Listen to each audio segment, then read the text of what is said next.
Welcome back জিনের দুনিয়া season 2 episode number 3 তে আমি ইমরান আপনাদের সঙ্গে আছি। আপনারা দেখছেন দ্য মেগাবক্স প্রাইম জিনের দুনিয়া সিজন 1। এখন পর্যন্ত যারা দেখেননি সিজন 2 এর অনেক কিছুই হয়তো আপনারা বুঝতে পারবেন না। সিজন 2 এপিসোড নাম্বার 3 তে সবাইকে স্বাগত জানাচ্ছি।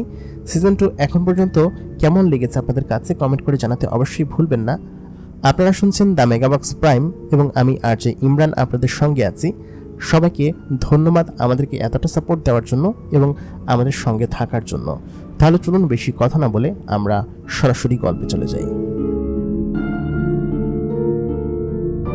রানা প্যালেসে আগের মতো সেই জমজমাট অবস্থা নেই। এটা হচ্ছে ইকবালদের বাড়ি।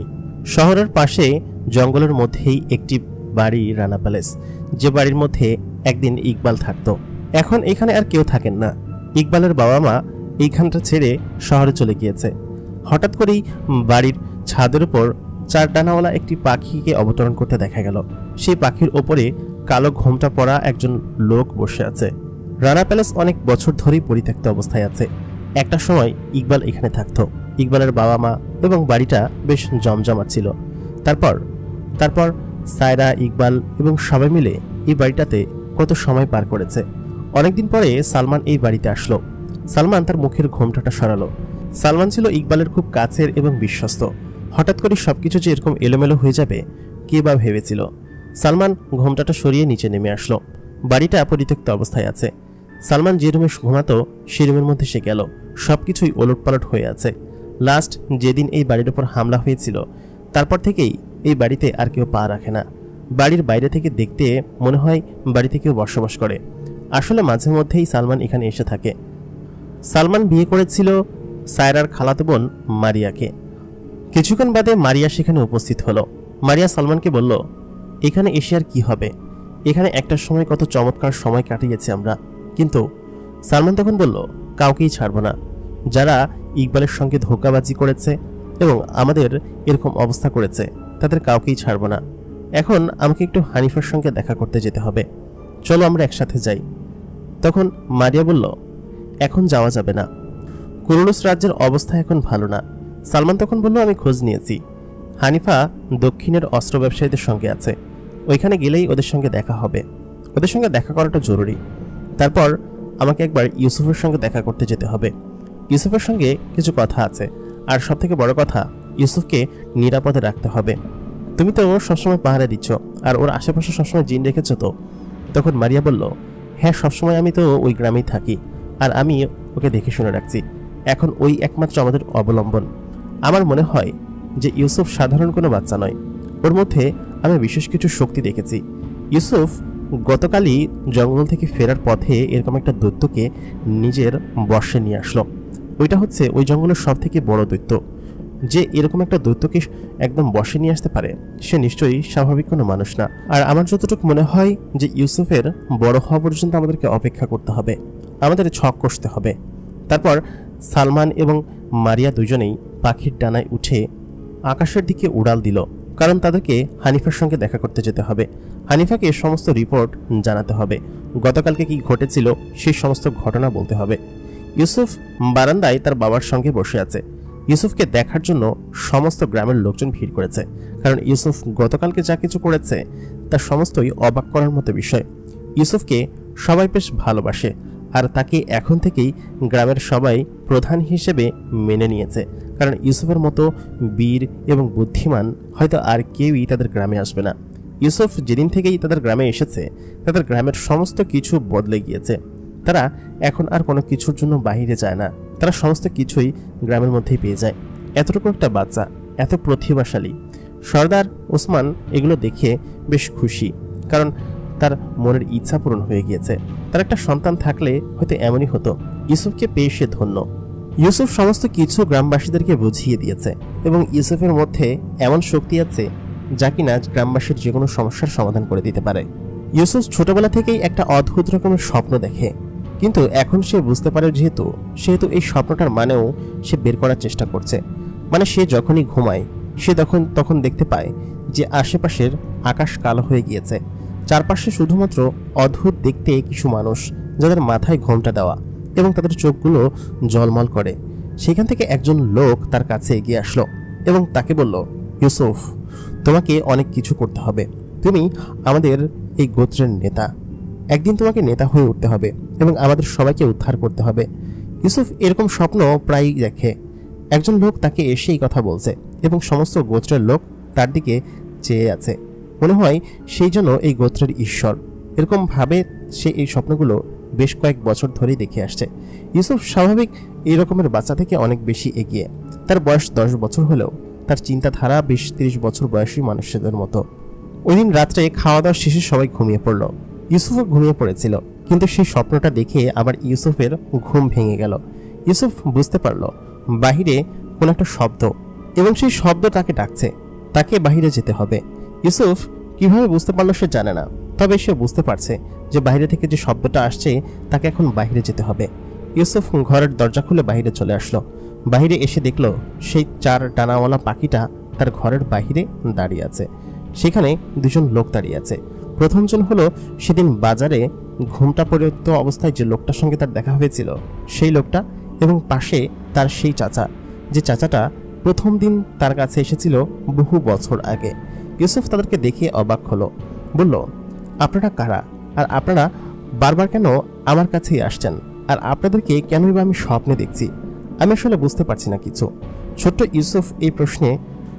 ইউসুফের এই প্রশ্ন শুনে তারা 2জন বললেন, তোমাকে সমস্ত কিছুই বলা হবে, তুমি আমাদের সঙ্গে এসো, একটা জায়গায় যেতে হবে। তারপর সেখানে আরেকটা পাখি অবতরণ করলেন, যে পাখির পিঠে মারিয়া বসেছিল। ইউসুফকে মারিয়া কোলে তুলে নিলেন। মারিয়া দেখতে অনেক সুন্দর। ইউসুফ বলল কি যে, আপনি দেখতে এত সুন্দর, স্বাভাবিক কোনো মানুষের মতো নয়, আমার মায়ের মতোও না, আপনি কে বলুন তো? মারিয়া তখন কোনো কথা বলল না, বলল কি যে, তুমি চুপ করে বসে থাকো, তোমাকে সব কিছুই জানানো হবে। এরপর ইউসুফকে উড়িয়ে নিয়ে তারা আসমানের দিকে উড়াল দিল। ইউসুফ প্রথমবারের মতো আসমানে ভাসছে। 10-12 বছরের ছোট্ট ইউসুফ, তার কাছে সমস্ত কিছু বিস্ময় লাগছে, কারণ এর আগে সে কোনোদিন আসমানে ওড়েনি, আর ওপর থেকে যে আসমান এত চমৎকার দেখা যায় সেটা সে কখনোই ভাবতে পারেনি। ইউসুফ উপরে উঠে নিজেকে পাখির মতো মনে করছে। 2টা হাত 2 দিকে মেলে দিল, বাতাসকে অনুভব করতে লাগলো। আসমানে ভয়ঙ্করী জ্যোৎস্না উঠেছে আজকে।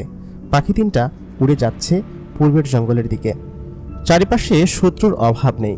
বিশেষ করে হানিফাকে যদি কেউ দেখতে পায় তাহলে সন্দেহ করবে, যার কারণে হানিফা একটু পাশ দিয়ে ঘুরে তাদের পেছন পেছন যাচ্ছে, যাতে করে কেউ সন্দেহ না করে।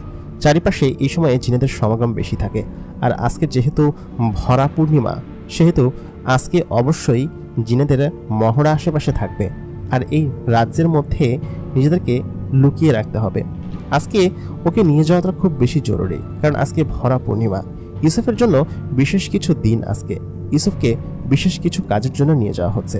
তারপর হঠাৎ করে তারা যখন সামনের দিকে আগালো, দেখলো কি যে 2টো অদৃশ্য কালো ছায়া তাদের দিকে হামলে পড়ল, এবং সামনে যে ইউসুফ বসে আছে সেটা তারা দেখে ফেলল। সঙ্গে সঙ্গেই মারিয়া তার অদৃশ্য যন্ত্রটা দিয়ে ইউসুফকে লুকিয়ে ফেলল। ওই 2জন জিন নিশ্চয়ই সোলেমানের আর নাহলে মেফোর এজেন্ট হবে, কারণ তারা সবসময় হানিফার উপর নজর রাখে। হানিফা যদিও কুরুলুস রাজ্যের বিশ্বস্ত একজন সেনাপতি, সেহেতু তার উপর নজর রাখাটা সবসময় জরুরি। সেই 2জন কালো ছায়াটি সঙ্গে সঙ্গেই সালমান এবং মারিয়ার উপর হামলা করে বসল, কারণ তারা দেখে ফেলেছে যে সালমান এবং মারিয়া তখনও জীবিত আছে। তারা ভেবেছিল সালমান এবং মারিয়া হয়তো মারা গিয়েছে। তারা তাদের উপর হামলা করে বসল। সালমানের পাখিটার উপর সজোরে আঘাত করতেই সালমান নিচে পড়ে যেতে লাগলো। তারপর মারিয়া পাখিটাকে কোনোভাবে সামাল দিয়ে নিজে উড়ে গিয়ে সালমানকে ধরে ফেলল। ওইখানে ইউসুফ পাখির ওপর একা বসে আছে। ইউসুফের কাছে সবকিছু কেমন যেন ভয়ঙ্কর লাগছে। ইউসুফ খানিকটা ভয় পেয়ে আছে। সঙ্গে সঙ্গেই সেই 2টো অদৃশ্য ছায়া ইউসুফের উপর হামলা করতে যাবে। পেছন থেকে হানিফা এসে সেই 2টোর জিনের উপর সজোরে হামলা করলো, এবং তারা সঙ্গে সঙ্গে সেখান থেকে নিচে পড়ে যেতে লাগলো। কিন্তু তারা মারা গেল না। তারা সেখান থেকে উঠে আবার হামলা করতে শুরু করলো। কোনোভাবেই এই 2জনকে এখান থেকে যেতে দেওয়া যাবে না, কারণ তারা ইউসুফকে দেখে ফেলেছে। ইউসুফ যে এখানে আছে সেটা টপ সিক্রেট। ইউসুফকে যে কোনোভাবেই সেভ করতে হবে, এবং এই 2টো জিনকে এখান থেকে কোনোভাবেই যেতে দেওয়া যাবে না। হানিফা ততক্ষণে ওই 2টো জিনকে একদম আদমারা করে ফেলেছে। মারিয়া এবং সালমান 2জন নিজেদের হোশ সামলে তাদেরকে পেছন থেকে ঘিরে ফেলল, এবং সঙ্গে সঙ্গেই তাদেরকে আড়মোড়া করে বেঁধে ফেলল। তারপর বলল, তোরা কারা এবং কার তরফ থেকে এসেছিস? তখন সে বলল কি যে, হানিফা, আমাকে চিনতে পারছিস না? আমি হলাম তোদের সলেমানের চর। আর তুই যে এত বড় সত্য লুকিয়ে রেখেছিস, সেটা যদি সলেমান জানতে পারে তাহলে তোর অবস্থা কি করবে সেটা তুই জানিস। তুই যে বিশ্বাসঘাতকতা করছিস সেটা তুই নিজেই বুঝতে পারছিস। এই কথা বলার পরে হানিফা বলল, বিশ্বাসঘাতকতা তো তোদের কাছ থেকে আশা করা যায় না। তোরা কি করেছিস সেটা তোরা নিজেরাই জানিস। তোদেরকে এখন আমি চিনতে পেরেছি। তোরা হচ্ছে যে কুরুলুস রাজ্যের সব থেকে বড় শয়তান। তোদেরকে এইভাবে ছাড়া যাবে না। তারপর হানিফা তার দৈব্য শক্তি দিয়ে সেই দুটো জিনকে পুড়িয়ে সেখানে একদম ছাই করে ফেলল। কারণ এই দুজন যদি কোনোভাবে এখান থেকে পালিয়ে বেঁচে যায় তাহলে হয়তো বিপদ হয়ে যাবে এবং তাদের জন্য অনেকটা সংজ্ঞাপূর্ণ অবস্থা হয়ে যাবে। ঠিক তখনই পেছন থেকে একটা শব্দ আসলো। সেখানে একটা জিন আড়াল থেকে লুকিয়ে তাদেরকে দেখছিল এবং এটা তাদের জন্য আসলে বিপদ সংকট। দুজন জিনকে তো মেরে ফেলেছে, আর এই একজনকে না মারতে পারলে সমস্ত মারা একদম বিফলে চলে যাবে।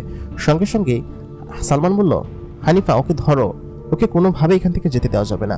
তারপর সে কুরুলুস রাজ্যের দিকে উড়াল দিতে শুরু করলো, কারণ সে যদি একবার সলমানের কাছে পৌঁছে যায় তাহলে বিপদ হয়ে যাবে। হানিফা খুব দ্রুত গতিতে তার পেছন পেছন ছুটছে। এত দ্রুত গতি হয়তো আলোরও হয় না। তারা দ্রুত গতিতে ছুটছে। মারিয়া ইউসুফকে হানিফার কাছে দিয়ে বলল, তোমরা এখানেই থাকো, আমি এখনই ওকে ধরে নিয়ে আসছি। মারিয়াও একটা পরি জিন, সেও দ্রুত ছুটতে লাগলো। সে সঙ্গে সঙ্গেই সেই জিনটাকে ধরে ফেলল, যে কিনা আর সামান্য হলেই কুরুলুস রাজ্যের মধ্যে পা দিয়ে ফেলতো। আর যদি একবার পা দিয়ে ফেলতো তাহলে তাকে সেখান থেকে কোনোভাবেই বের করা সম্ভব হতো না এবং তাদের অনেকটা বিপদ হয়ে যেত। তারপর তাকে ধরে বলল কি যে, শয়তানি একটু কম করিস, বুঝছিস? রাজ্যের ক্ষতি তো কম করলি না। এরপর থেকে কি হয় শুধুমাত্র তাই দেখ। তোদের সময় ঘনিয়ে আসবে, অতি শীঘ্রই আসবে। হানিফা তার দৈব্য শক্তি দিয়ে সে জিনটাকে সেখানেই পুড়িয়ে ছাই করে ফেলল।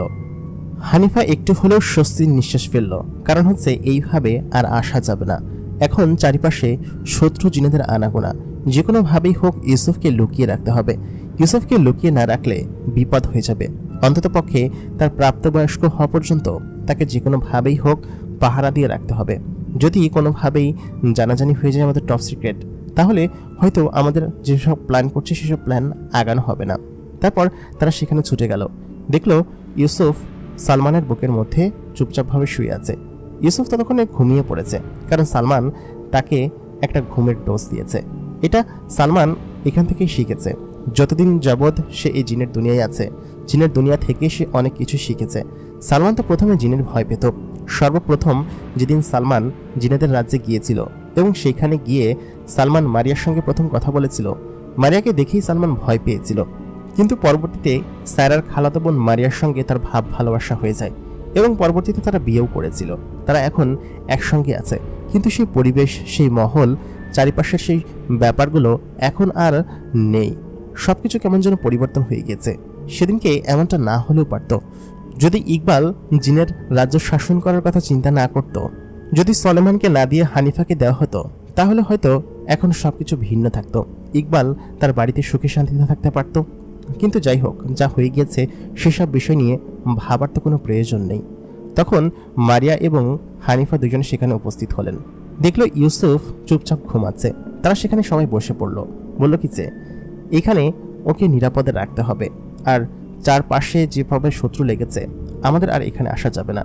সালমান, আমি তোমার উপর দায়িত্ব দিয়ে যাচ্ছি। এরা যদি কোনোভাবে আমাকে দেখে ফেলে, আমাকে ট্র্যাক করার চেষ্টা করছে, যে কোনোভাবেই হোক ওরা আমার মাধ্যমে ইউসুফের খবর পেয়ে যাবে। সেহেতু আমি আর এদিকে আসবো না যতদিন না পর্যন্ত ও প্রাপ্তবয়স্ক হচ্ছে। আর ওকে সমস্ত ধরনের ট্রেনিং দেওয়ার দায়িত্ব আমি তোমাদের দুজনের উপর দিয়ে গেলাম।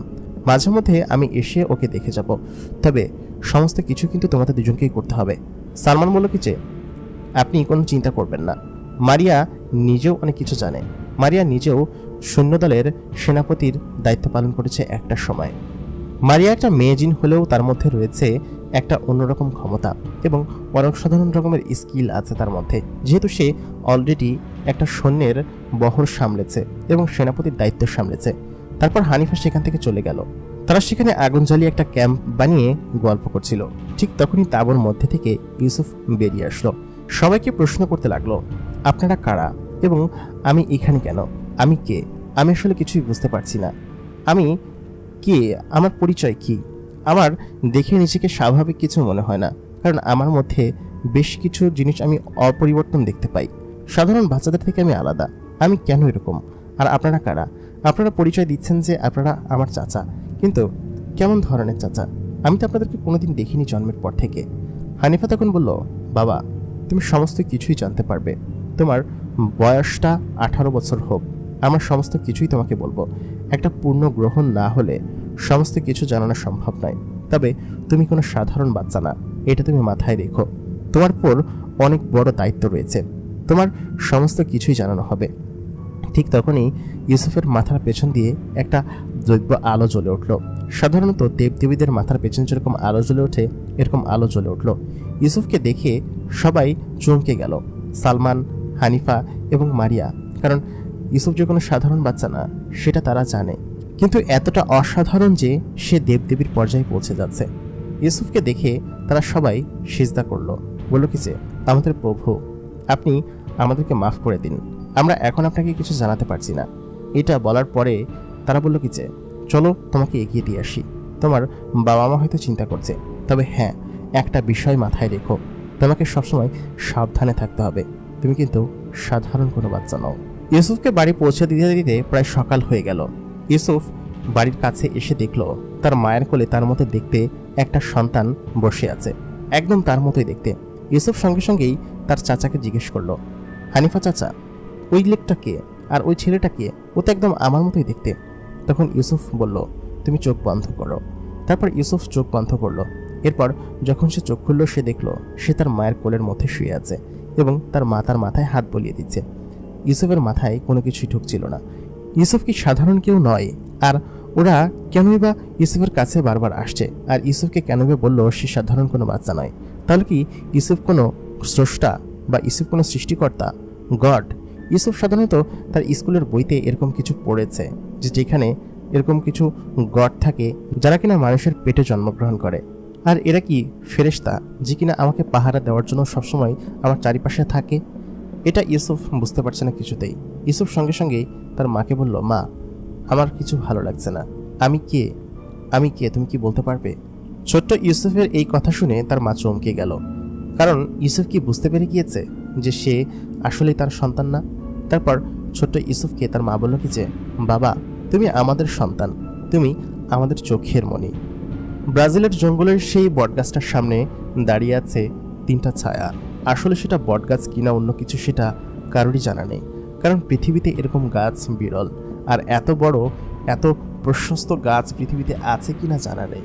প্রচণ্ড লম্বা এবং প্রচণ্ড মোটা একটা গাছ। সেই গাছের পাশে একটা ক্রস চিহ্ন দেওয়া, সেটার মধ্যে দিয়েই যেতে হয় পাতালপুরীতে, যেখানে কিনা বড় শয়তান থাকত। যুদ্ধের পর সেখান থেকে ক্যান্টেলিয়া তার প্রাণ বাঁচিয়ে ফিরেছিল। আলকিস এবং বড় শয়তান দুজনেই ইকবালের হাতে মারা পড়েছে। তবে ক্যান্টেলিয়াও সেখানে মারা যেতে পারত। যখন দেখলো বড় শয়তান মারা গিয়েছে, যুদ্ধের আর কিছু নেই, জিনেদের পরাস্ত করতেই হবে, খারাপ জিনেদের সাম্রাজ্য হয়তো এখানেই শেষ, তখন কোনো মতো প্রাণ নিয়ে ক্যান্টেলিয়া সেখান থেকে পালিয়ে এসেছিল। তারপর কেটে গেছে অসংখ্য বছর। ক্যান্টেলিয়া এখনও এখানে আসতে ভয় পায়, আর তাদের রাজ্য বহর পার হতে ভয় পায়। এই অ্যামাজন জঙ্গলের এই জায়গাটা তারা বেছে নিয়েছে এই কারণে, কারণ এখানে কোনোদিন মুসলিম জিনেরা আসতে পারবে না, আর যদিও আসে তাহলে নির্ঘাত মারা পড়বে। এই জায়গাটা সুরক্ষিত। সেই জায়গার সামনে যে তিনজন লোক দাঁড়িয়ে আছে, ক্যান্টেলিয়া, মেফো আর তাদের সবথেকে বড় চেলা, যার নাম কিনা নাফ। নাফ হচ্ছে জিনেদের মধ্যে সবথেকে শক্তিশালী জিন। এর আগের যে সেনাপতি ছিল তার থেকেও বেশি শক্তিশালী হচ্ছে এ হচ্ছে আগের সেনাপতিরই সন্তান, এবং এর মধ্যে বুদ্ধিমত্তাও রয়েছে অনেকটা। নাফ বলল কি যে, সর্দার, আমাদেরকে কি ভেতরে যাওয়া উচিত হবে? ভেতরটা বহু বছর ধরে পরিত্যক্ত অবস্থায় পড়ে আছে। তারা সেই বটগাছের মধ্যে দিয়ে প্রবেশ করলো। এটা তাদের পুরাতন ঠিকানা, এখানে তাদেরকে কে কি ক্ষতি করবে? তারা নিচে এসে দেখতে পেল সেই অসংখ্য মাথার খুলি পড়ে আছে। এখন পর্যন্ত যাদেরকে এখানে হত্যা করা হয়েছে প্রত্যেকেরই মাথার খুলি এখানে পড়ে আছে। সমস্ত জায়গা পরিত্যক্ত এবং অসংখ্য জিনেদের মরাদেহ এবড়ো থেবড়ো অবস্থায় পড়ে আছে। ইকবাল লাস্টবার যেখানে এখানে এসেছিল তখন এখানে একদম লন্ডভন্ড করে গিয়েছিল, এবং সাথে সাথে এখানকার সমস্ত পরিবেশ একদম বিশৃঙ্খল বানিয়ে গিয়েছিল। ইকবাল যে এখানে কি করেছে সেটা খুব ভালোভাবেই দেখা যাচ্ছে। চারিপাশে লন্ডভন্ড হয়ে আছে। খুলির সেই উপত্যকা পেরিয়ে তারা আগুনের নদীর কাছে আসলো। আগুনের নদীর পাশে যে ব্রিজটা আছে সেই ব্রিজটা একদম ভেঙে গিয়েছে। ইকবালই এটাকে ভেঙেছিল এবং ইকবাল একবার এটার ভিতরে পড়ে যেতে গিয়েছিল, তবে সে যেভাবে বেঁচে ফিরবে সেটা কেউ কল্পনা করেনি। ব্রিজটা মেরামত করা দরকার, সমস্ত কিছুই মেরামত করতে হবে। চারিপাশে ঘন অন্ধকার। ক্যান্টিলিয়া একটা আঙ্গুলের চুটকি দেওয়ার সঙ্গে সঙ্গে চারপাশের আলোগুলো জ্বলে উঠল। ক্যান্টিলিয়ার শক্তি এখনও যায়নি, সে আগের মতোই শক্তি আছে এবং তার শক্তি আরও বেড়েছে খানিক। তারপর তারা সেই বড় দরজার কাছে গেল। সেই বড় দরজার সামনে যেসব রক্ষী ছিল তারা মৃত অবস্থায় সেখানে পড়ে আছে, তাদের ভস্ম সেখানে দেখা যাচ্ছে। বড় দরজা খুলে ভেতরে যখন প্রবেশ করলো, দেখলো সমস্ত কিছুই একদম বিচ্ছিন্ন এবং পরিত্যক্ত হয়ে পড়ে আছে। সেই সিংহাসন, যে সিংহাসন পাওয়ার জন্য ক্যান্টিলিয়া একদিন তার বড় শয়তানের সঙ্গে ধোঁকাবাজি করার চেষ্টা করেছিল, কিন্তু বড় শয়তান যেহেতু মারা গিয়েছে, এই সিংহাসন এখন তার। ক্যান্টিলিয়ার সঙ্গে সঙ্গে সেই সিংহাসনে গিয়ে বসল। এটা হচ্ছে গোটা অর্ধেক দুনিয়ার জিন সাম্রাজ্যের সিংহাসন, যে সিংহাসন এখন খালি অবস্থায় পড়ে আছে এবং এটার একমাত্র উত্তরাধিকারী হচ্ছে ক্যান্টিলিয়া। ক্যান্টিলিয়াকে আবার সমস্ত কিছু ঠিকঠাক করতে হবে, সমস্ত সৈন্যদেরকে তৈরি করতে হবে। ক্যান্টিলিয়া সেই সিটের ওপর বসে, সেই সিংহাসনের ওপর বসে জোরে জোরে হাসতে লাগলো। 7টা রাজ্যের একটা মাত্র সিংহাসন, 7 কিংডমস। এই 7 কিংডমসের রাজা এখন ক্যান্টিলিয়া। সমস্ত জিনদেরকে একত্রিত করতে হবে, সমস্ত জিনেদের রাজ্যে খবর পাঠাও, যারা যেখানে যেখানে আছে প্রত্যেককেই খবর পাঠাও যে ক্যান্টিলিয়া ফিরে এসেছে এবং সে তার সিংহাসনে বসেছে। এতদিন সবাই রাজা শূন্য ছিল। 7 কিংডমের প্রত্যেক রাজাকে খবর পাঠাও আন্ডারগ্রাউন্ডে আসার জন্য। মেফো বলল কি যে, ক্যান্টিলিয়া আমার প্রভু, আমি সমস্ত কিছুই করছি। নাফ বলল কি যে, আমিও দক্ষিণের দিকে যাচ্ছি, প্রত্যেকটা রাজ্যে আমি খবর পাঠাচ্ছি, যেহেতু আমাদের এজেন্ট সংকট হয়ে গিয়েছে আর সমস্ত জায়গা, এই পরিত্যক্ত স্থানটা পরিষ্কার করার ব্যবস্থা করছি, এটা একদম পরিষ্কার করতে হবে। তখন ক্যান্টিলিয়া বলল কি যে, খবরদার এরকম কোনো কিছু করবে না যতক্ষণ না পর্যন্ত আমি তোমাদেরকে ইশারা দিচ্ছি। কারণ হচ্ছে 7টা রাজ্যের রাজাকে ডেকে নিয়ে আসো, সেখানে তারা কি অবস্থায় আছে। তখন নাফ বলল, হুজুর 7টা রাজ্যের রাজা তো নেই, বেশিরভাগ রাজ্য এখন খালি এবং পরিত্যক্ত অবস্থায় আছে। বেশিরভাগ জিনি তারা নিজেদের কাবিলা বানিয়ে থাকছে, রাজ্যগুলো শূন্য হয়ে আছে। কারণ হচ্ছে মুসলিম সাম্রাজ্য যখন জিতেছিল তারা সমস্ত রাজ্য প্রায় দখলদার করে নিয়ে এসেছে এবং এখন সেসব রাজ্য তাদের দখলে আছে। সেসব রাজ্যের যেসব রাজা ছিল বেশিরভাগই মারা গিয়েছিল সেই যুদ্ধে। এখন হয়তো 2-3টা আমাদের দখলে আছে আর 4টার মতো ওদের দখলে আছে। ওইসব এলাকার যেসব জিন আছে, যেহেতু এই ব্রাজিলের এই সাইডটাই আমাদের এখন কবজার মধ্যে আছে, কারণ এখানে আসার সাহস ওরা কোনোদিন পাবে না আর ওরা এদিকে আসবেও না, কারণ এই জায়গাটা একদম অপরিপক্ক এবং অপরিচ্ছন্ন। এসব জায়গায় আসলেই ওরা মারা যাবে। আর ওরা যেহেতু মুসলিম জিন, ওরা চাইবে যে ভালো স্থানেই থাকবে। সেহেতু আমি ওই 3জন রাজাকে খবর দিচ্ছি, ওরা 3জন আসুক আর বাকি সবাইকে খুঁজে বের করার চেষ্টা করছি। তারা বিভিন্ন জায়গায় ছড়িয়ে ছিটিয়ে আছে ক্যাম্পিং করে। আমাদেরকে সেখানে সেখানে পৌঁছাতে হবে এবং বলতে হবে তোমাদের রাজা ফিরে এসেছে, রাজা ক্যান্টিলিয়া এখন রাজ্য অভিষেক করবে, তোমরা সবাই এখানে আসো, এরকমটা তাদেরকে বলবে, ঠিক আছে? তারপর নাফ বলল কি যে, জি হুজুর। ক্যান্টিলিয়া বলল, তুমি একটা কাজ করো, অ্যামাজন রেইন ফরেস্টের গুহায় যাও, সেখানে আমাদের দর্পির প্রোডাকশনের অবস্থা কি সেটা দেখো। আমার মনে হয় না যে দর্পিগুলো এখনো বেঁচে আছে। নাফ সেটা বলল, তোমার মনে হওয়া না হওয়া নিয়ে আমার কিছু যায় আসে না, তুমি দ্রুত দেখে আসো সেখানে তারা বেঁচে আছে কিনা। তাদেরকে যে কোনো মূল্যে হোক উদ্ধার করতে হবে। একজন দর্পিও যদি বেঁচে থাকে সেখান থেকে আমাদের প্রোডাকশন বাড়াতে হবে, কারণ এটা খুব বেশি জরুরি। নাফ বলল কি যে, জি হুজুর। তখন নাফ সেখান থেকে অদৃশ্য হয়ে মিলিয়ে গেল। এই জায়গাটা এখন আবার পুনরুদ্ধার করতে হবে। 7টা রাজ্যের রাজাকে একত্রিত করতে হবে, তাদের রাজ্য আবার ফিরে পেতে হবে। এটা 1-2 দিনে হবে না, বহু বছর সময় লাগবে, সময় নিতে হবে। ক্যান্টিলিয়া হো হো করে হেসে দিল, তারপর বলল, শয়তানের চেলারা তোরা সবাই কোথায় আছিস? যেভাবেই হোক সমস্ত জিনদেরকে জীবিত করতে হবে, যেসব জিনেরা ঘুমন্ত অবস্থায় চলে গিয়েছে। সাধারণত এমন হয় যে যদি যুদ্ধ পরিস্থিতি হয় এবং জিন সংকট পড়ে, তারা যে কোনোভাবেই সার্ভাইভ করতে পারে না, তখন তারা আন্ডারগ্রাউন্ডের একটা রুম আছে, যে রুমের ভিতরে গিয়ে ঘুমিয়ে পড়ে। তাদেরকে সেখান থেকে যেভাবেই হোক জাগাতে হবে। সমস্ত জিনেরা কোথায় ঘুমিয়ে আছে তার লোকেশন বের করতে হবে, তাদেরকে যেভাবেই হোক বের করতে হবে।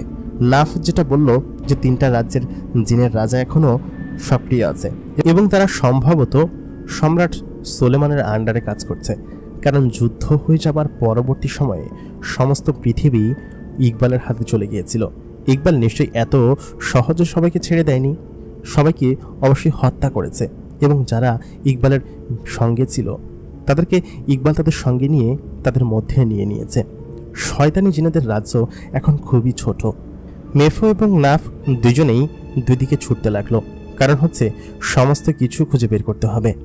নাফ দাঁড়িয়ে আছে সেই পরিত্যক্ত গুহাটার বাহিরে, যেখানে দর্পিরা থাকতো। সম্ভবত সেখানে আরও কিছু দর্পি এখনও থাকতে পারে, কারণ এই অঞ্চলটা বা এখানের যে জায়গাটা ছিল সেটা ইকবাল পুরোপুরিভাবে ধ্বংস করতে পারেনি। নিশ্চয়ই কোনো দর্পি আন্ডারগ্রাউন্ডে অবশ্যই ঘুমিয়ে আছে। নাফ সঙ্গে সঙ্গেই সেই আন্ডারগ্রাউন্ডের দরজার কাছে গেল। সে জোরে ধাক্কা দিতেই দরজাটা খুলে নিচে পড়ে গেল। নাফ যেটা সন্দেহ করেছিল সেটাই হয়তো সত্যি হবে। সে ভেতরে গিয়ে দেখল সমস্ত কিছু লণ্ডভণ্ড অবস্থায় পড়ে আছে এবং এখানে প্রায় 1000 খানিক ওপরে দর্পি ছিল, যারা কিনা বাচ্চার প্রোডাকশন দিত।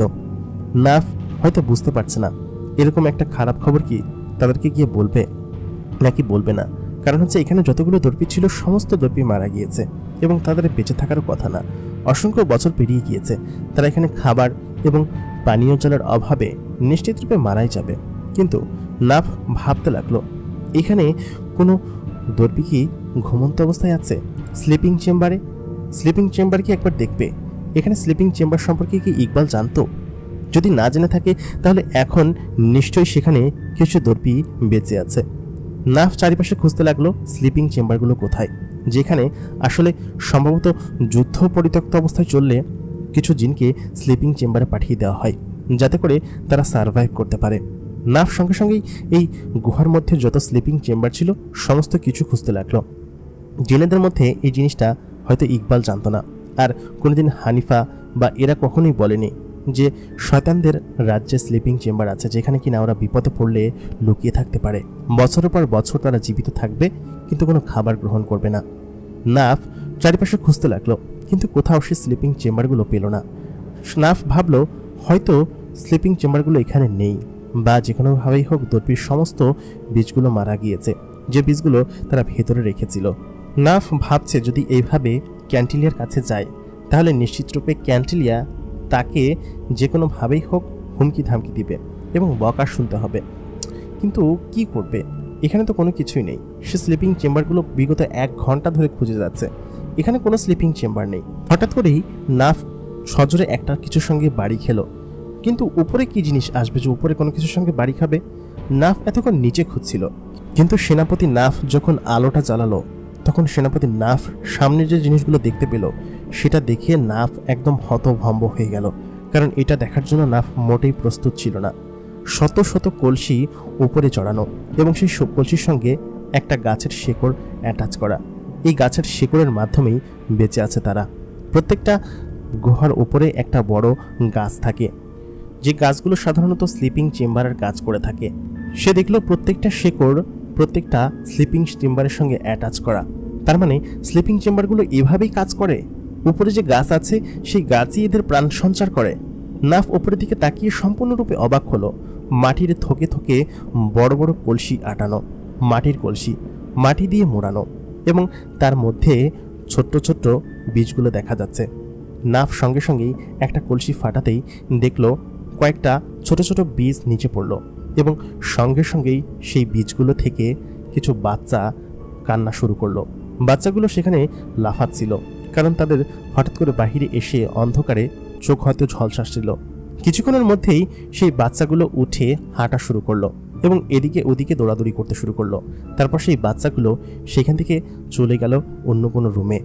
নাফ উপরের দিকে তাকিয়ে হতভম্ব, কারণ সর্ব উপরে যে গাছটা, এই গাছের শেকড় প্রত্যেকটা চেম্বারের সঙ্গে কানেক্টেড এবং প্রত্যেকটা চেম্বার মাটি দিয়ে এমন চমৎকারভাবে সুরক্ষিত অবস্থায় রাখা হয়েছে যে তারা শত শত কেন হাজার হাজার বছর ধরেও এখানে জীবিত থাকতে পারবে। এমন কাজটা কে করেছিল? নিশ্চয়ই এখানের কেউ। ইকবাল যে কি বোকা, এই জিনিসগুলো তারা দেখতে পায়নি।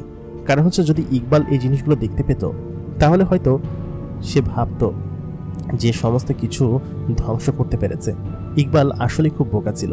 আমাদের সৈন্য সংখ্যা এখনও জীবিত অবস্থায় আছে।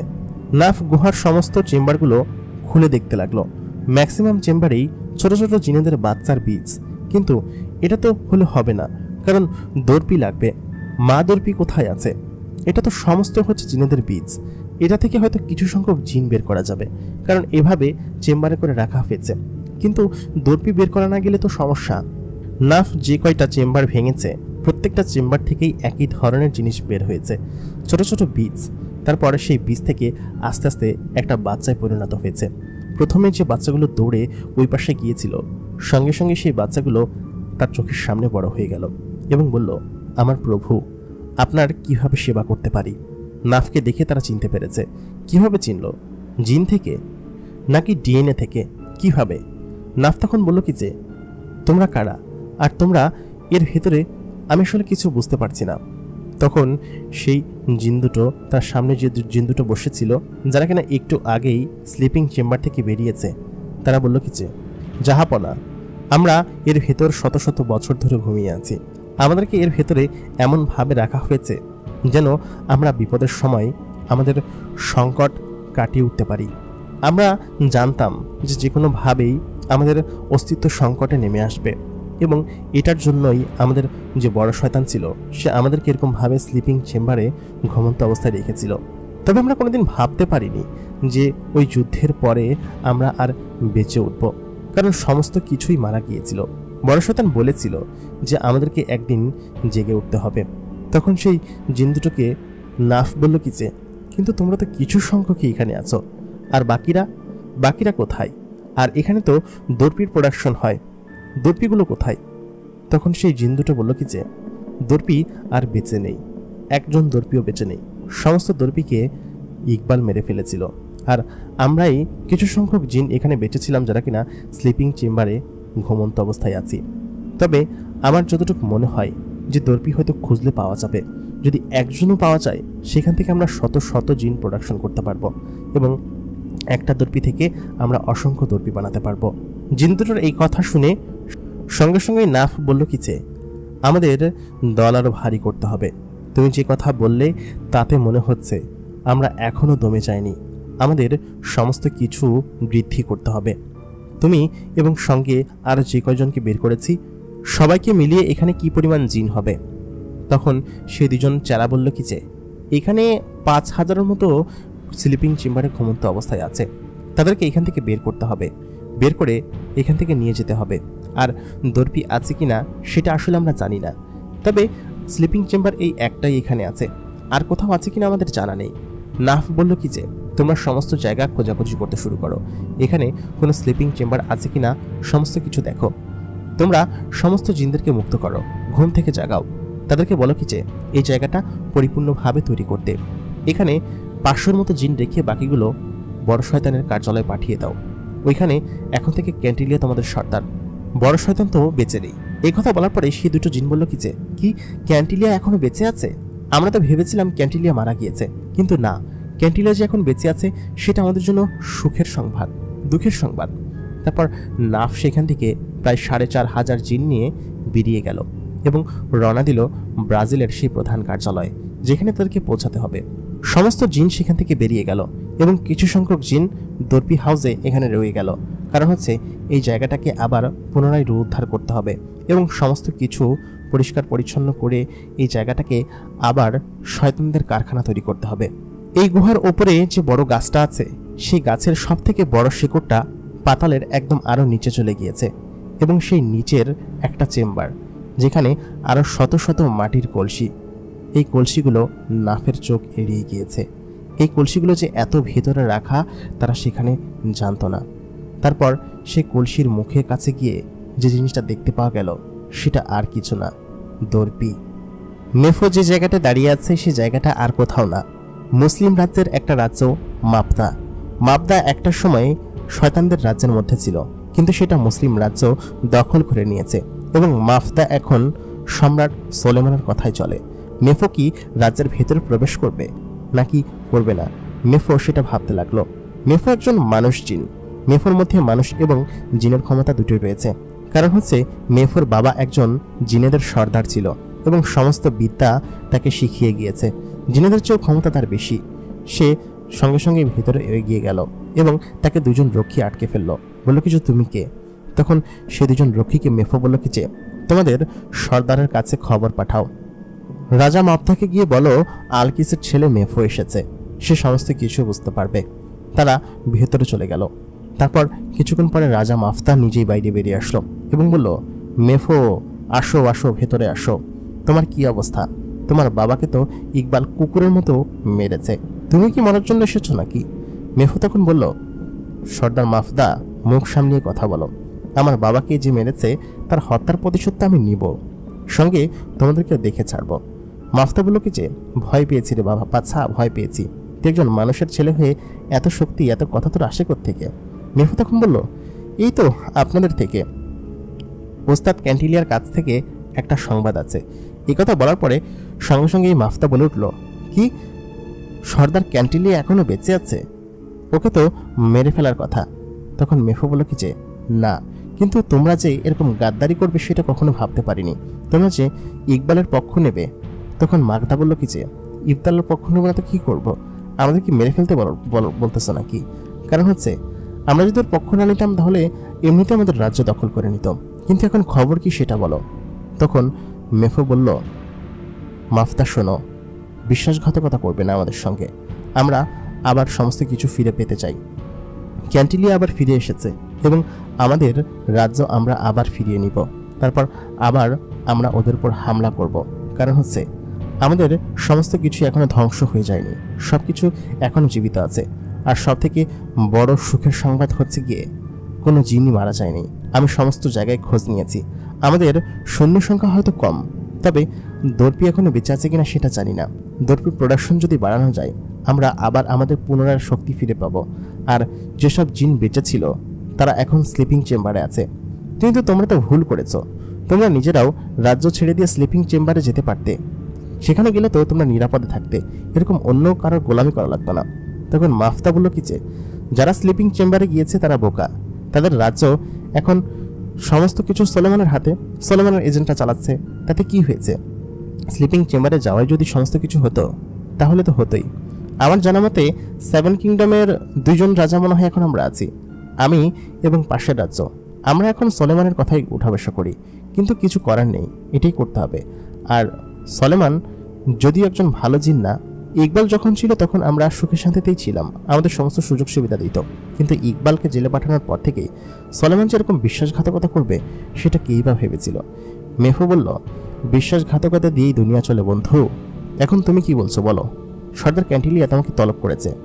তখন মাফতা বলল, যেতে তো পারবো না, তবে দেখি তুমি চাও। আস্তানা কি একটাই আছে? তখন মেফো বলল কি যে হ্যাঁ, আমি তাহলে যাই, আমি পাশের রাজ্যে যাব, ওর সঙ্গে কথা বলে দেখি কি বলে। তারপর মেফো সেখান থেকে উড়ে চলে গেল। মাফতা ভাবতে লাগলো, আসলে কি তারা ক্যান্টিলিয়ার সঙ্গে যোগ দিবে নাকি সলেমানের সঙ্গে সবকিছু করবে। তারা অবশ্য এখন এখানে ভালো নেই, কারণ হচ্ছে সলেমান তাদেরকে অসম চোখে দেখে এবং তাদেরকে সমস্ত কিছু থেকে বঞ্চিত করে রেখেছে। সময় এসে গিয়েছে পাল্টা দেবার। এবার যদি সমস্ত কিছু ঠিক থাকে, সে ভেবেছে সে ক্যান্টিলিয়ার সঙ্গে মিশে যাবে এবং শয়তানের শক্তি আরও বৃদ্ধি করবে। কারণ শয়তানের শক্তি বৃদ্ধি না করলে তারা স্বাধীনতা পাবে না, তাদের প্রয়োজন স্বাধীনতা। মাফদা এতদিন পরে স্বস্তির নিঃশ্বাস ফেলল, কারণ হচ্ছে বিগত কয়েক বছর ধরে মাফদা খুবই কষ্টের মধ্যে আছে, স্বৈর শাসনের মধ্যে আছে। এবার সে নিঃশ্বাস ছেড়ে বাসল। বলল কি যে সলেমান, তোর অবস্থা টাইট করেছি তারা। তাই বলে মাফদা অট্ট হাসিতে ফেটে পড়ল। প্রিয় দর্শক, জিনের দুনিয়া সিজন 2 এপিসোড নাম্বার 3 এখানেই শেষ। এপিসোড নাম্বার 4-এ কি হবে সেটা আমরা পরবর্তীতে জানার চেষ্টা করব। এপিসোড নাম্বার 4 দেখার আমন্ত্রণ হলো সবাইকে। যারা এখন পর্যন্ত আমাদের চ্যানেলটিকে সাবস্ক্রাইব করেননি অবশ্যই সাবস্ক্রাইব করে নেবেন। জিনের দুনিয়া সিজন 2 আপনাদের কাছে কেমন লাগছে কমেন্ট করে জানাতে ভুলবেন না। আর যারা নতুন দেখছেন তারা অবশ্যই সাবস্ক্রাইব করবেন। জিনের দুনিয়া সিজন 1 যারা দেখেননি তারা দ্য মেগাবক্স চ্যানেলে গিয়ে সেখান থেকে জিনের দুনিয়া সিজন দেখে আসতে পারেন, অথবা সার্চ করতে পারেন জিনের দুনিয়া লিখে, সর্বপ্রথমই চলে আসবে। আশা করি আপনারা এনজয় করবেন। এতক্ষণ কণ্ঠে আমি ইমরান আপনাদের সঙ্গে ছিলাম। দেখা হবে পরবর্তী এপিসোডে। ততক্ষণ পর্যন্ত ভালো থাকুন, সুস্থ থাকুন। খোদা হাফেজ।